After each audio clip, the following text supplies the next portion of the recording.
Welcome to our channel. Here you will find everything that can awaken your fears and excite your imagination. We dive into the darkest corners of the human mind, reveal terrifying, exciting, and absolutely fascinating stories to you. Do you like to be on the edge of your comfort? If you like creepy mysteries and mysterious events, you've come to the right place. We will share with you the darkest and most intriguing stories that will make your heart beat faster and add adrenaline to your life. Don't forget to subscribe to our channel.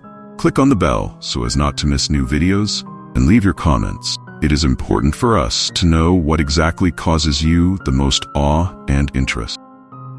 Let's uncover the secrets that hide in the darkest corners together.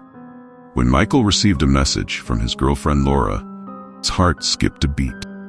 She wrote that she stopped by his house, but since he was late at work, she was met and escorted by his brother. Michael was shocked. He had never had a brother. He replied to Laura that he had been detained at work and promised to discuss it when he returned home. Not knowing how she would take this strange case, Michael decided to check if she could have been mistaken. However, when he entered the apartment, he found that nothing had changed in his house. But something caught his attention. There was a cup of coffee in the kitchen, which he definitely did not leave. Michael checked his notes, but found nothing that could explain the strange incident. He couldn't sleep at night. His thoughts were revolving around his non-existent brother. He decided to do a little investigation. Michael looked at old family photos to find some evidence confirming the presence of his brother. Found nothing. Everything looked normal and familiar. A few days later, Michael met Laura again and asked her about her brother. She described him as a man with dark hair and melancholic eyes.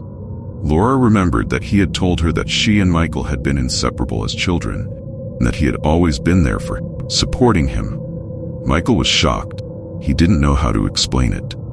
Laura showed him a photo she had accidentally taken on her phone, time of their meeting. The picture showed a man who looked like Michael, but with strange distortions in his facial features, as if his face had changed slightly during the photo. After Laura showed Michael the photo, his mind was in complete turmoil. The face in the picture did look like his own, but with distortions that seemed ominous and alien.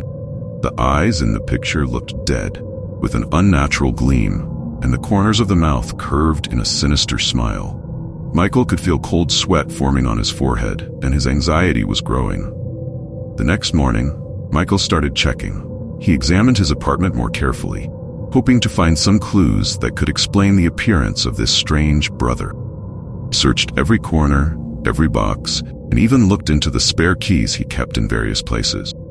I didn't find anything suspicious, and everything looked the same as before. However, his fear did not recede.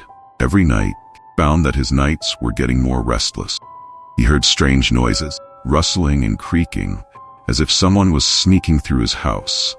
Sometimes he saw shadows flickering in the hallway, but he always thought it was just a figment of his imagination. One night, when Michael was about to go to bed, he noticed that the kitchen light was on, although he was sure that he had turned it off before leaving. Trying to regain a sense of control, he went to check. The kitchen was quiet, and the lights were on at the bare minimum. Suddenly, he saw another cup of coffee sitting on the table. This time it was slightly shaking and with a slight hint of dust. When Michael saw a cup of coffee on the kitchen table, his fear reached a new level. He came closer to see if he could find out more. The coffee was cold, and the surface of the cup was covered with strange marks, fingers left with pressure. Michael's heart began to pound in his chest. He remembered that he had left the kitchen in perfect order when he left. The coffee he usually drank was always fresh packaged. Why did this cup look like someone had been holding it for hours? In search of reassurance, Michael examined the apartment again. His gaze fell on the box of documents that he kept on the top shelf of the closet. Opening it, he found old photographs and letters that he had long forgotten.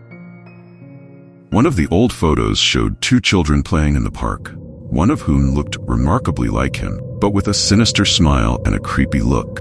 On the back of the photo was written, "Your fears are our reality." With each new fear, Michael became more paranoid. At night, his fears came alive. He heard the sounds of footsteps, barely audible whispers, and creaking floorboards. One day, when he woke up in the middle of the night, he saw a shadow in the dark slowly approaching his bed. The shadow had clear facial features that were incredibly similar to his own, but with a distorted, grim smile. In the morning, after one particularly harrowing night, Michael noticed that his own reflection in the mirror began to change. Every time he looked in the mirror, his reflection became more distorted and sinister. It moved independently of him, and sometimes his reflection started laughing or screaming, even when he remained completely calm.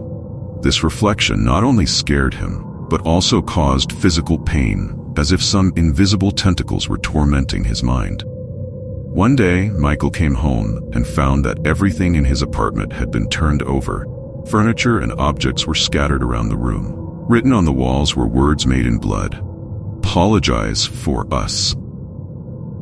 He remembered that these words were written in the place where he used to keep his old photos and documents. Desperately trying to figure out what was going on, Michael decided that he needed to meet with Laura so that she could help him sort out this nightmare. However, when he arrived at her house, he found that her apartment was empty, and she had disappeared without a trace. Looking at her phone, he saw a message. "Your brother knows everything. You can't run away from your fears." When Michael returned to his apartment, he found that his own reflection in the mirror had changed again. This time, it looked like someone else was looking at him, smiling with the same sinister smile he had seen in the photo. He felt his mind start to crack with fear and pain. Every night his fears became more real, and his apartment became a place of torment. At night, when Michael was trying to find some peace, his fears became more and more intrusive and painful. His own reflection in the mirror continued to change. This time it was no longer just distorted. It acquired clear features, as if in the mirror there was none other than Michael himself. Changed beyond recognition. The face he saw was covered with gloomy spots and cracks, distorted features, and a sinister smile that lived its own life. Every night, the reflection in the mirror became more aggressive. It was not only looking at him, but also trying to escape from the mirror. At times, Michael saw this reflection knocking on the glass, as if trying to break free. His hands, stretched out from the mirror, left bloody marks, as if it was trying to punch its way through the glass. Thoughts began to creep into his mind that he himself had become part of some terrible ritual that had been predetermined a long time ago. Michael's despair grew when every night he heard strange and eerie sounds that seemed to come from his very body. It wasn't just rustling and creaking. The sounds became more and more pronounced, as if someone or something inside him was trying to get out. It seemed to him that internal chaos was raging inside his mind, and that he was beginning to lose touch with reality. One night, after a particularly painful struggle with his own reflection, Michael woke up in a semi-dark apartment and found that his arms and legs were covered with deep scratches that were completely incomprehensible to him. It was as if someone unknown, or even his own perverted reflection, had scratched them out. He felt like his body was exhausted from fear and pain. Night terrors and pains were already becoming a part of his physical existence, so he did not know where the mental and physical torment ended and began. Michael discovered that his apartment had become a place of real nightmare. Bloody inscriptions began to appear on the walls, increasingly confusing and ominous. "Sweep away. Your fear is our strength." Several reflections. "You will not escape." Laura, who went missing, was barely mentioned in the news. Her disappearance became a mystery to police. Michael, not knowing how to find her and not knowing how to deal with this nightmare, was plunged into a state of utter despair. Every day he woke up with the feeling that his soul was slipping away from him, that every day his mind was sinking more and more into madness. Michael's last night was particularly harrowing. He woke up in the middle of the night from nightmares in which his own reflection terrorized him, not only in the mirror, but in every corner of the apartment. It seemed that it had gained its own consciousness and began to torment him. With horror, he noticed that his reflection had now moved to the walls. Drawings similar to his own face began to appear on the wallpaper, as if burned by fire. It became more and more obvious, ominous, and frightening. Suddenly, Michael saw his reflection in the mirror begin to come out of him, leaving his body like a shell, exhausted and exhausted. His physical body was invaded by endless suffering and torture. With each movement, Michael felt his consciousness sink deeper into darkness. He felt his soul being forced out of his body, leaving him just a shell for the horrors that now possessed him. He felt his fear and pain become so real that they completely engulfed his consciousness. In the end, he just couldn't take the torment anymore. When the neighbors, worried about Michael's absence, finally called the police, they found his apartment locked from the inside. Inside, there was complete devastation. Furniture was overturned, the walls were covered with bloody inscriptions, and the mirror was broken. Michael was found in a dilapidated state, his body twisted and mutilated. His face was distorted with fear and pain, and a terrible, unbearable smell of fear emanated from him. Michael was dead, but his story didn't end there. It is said that his torments and fears now live in his apartment, turning it into a place where each reflection becomes its own horror. And maybe if someone dares to enter there, they will see and feel what Michael has experienced, their own reflection, consumed by fear and inexorable torment that cannot be avoided.